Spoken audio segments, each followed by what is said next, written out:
మధుసూదన్ రెడ్డి గారు, శ్రీనివాసులు రెడ్డి గారు, మల్లి శ్రీనివాసులు గారు, మొబిన్ గారు, ఆనంద కృష్ణమూర్తి గారు, అరవింద్ రెడ్డి గారు, ఇక్కడ విచ్చేసిన పత్రికా మిత్రులకు, వెంకన్నపాలెం, కుక్కపాడు, తిమ్మనాయుడుపాలెం గ్రామస్తులకు అందరికీ నా నమస్కారాలు.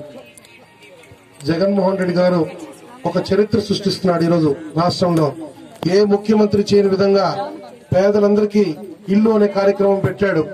ఏ ముఖ్యమంత్రి కూడా ఒకటేసారి ఇన్ని లక్షల మందికి ఇళ్ల స్థలాలు ఇచ్చిన ఘనత ఒక్క జగన్మోహన్ రెడ్డి గారికి దక్కిందని కూడా ఈ సందర్భంగా తెలియజేస్తున్నాను. మీరే మీ మనసాక్షితో ఆలోచించండి. గతంలో ఏ ముఖ్యమంత్రి అయినా ఇచ్చాడా? ఇన్ని స్థలాలు ఎప్పుడైనా ఇచ్చున్నాడు? ఒకటేసారి లక్షల మందికి పట్టాలు ఇస్తున్నారంటే దానికి గొప్ప హృదయం కావాలి. అదొక మన నాయకుడు జగన్మోహన్ రెడ్డి గారికి ఉందని కూడా ఈ సందర్భంగా తెలియజేస్తున్నాను.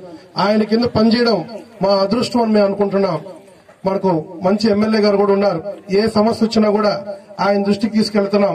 మా సమస్యలన్నీ కూడా తక్షణం ఆయన పరిష్కరిస్తున్నాడు.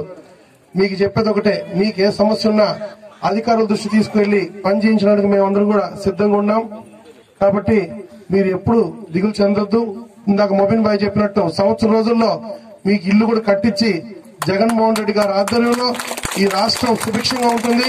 రానున్న రోజుల్లో ఇంకా ఎన్నో సంక్షేమ కార్యక్రమాలు చేయడానికి కూడా జగనన్న వెనకాడు, ముందుకెళ్తాడు, దూసుకెళ్తాడు. తండ్రి చూపిన బాటలో వెళుతూ తండ్రి ఒక అడుగేస్తే జగనన్న 2 అడుగులు ముందుకేసి ఈ రోజు మొత్తం రాష్ట్రాన్ని సూపర్ పాలన చేస్తూ ఈ రోజు బ్రహ్మాండమైన నాయకత్వంతో ఆయన నడిపించుకుంటూ పోతున్నారని ఈ సందర్భంగా తెలియజేసుకుంటూ తీసుకుంటున్నాను.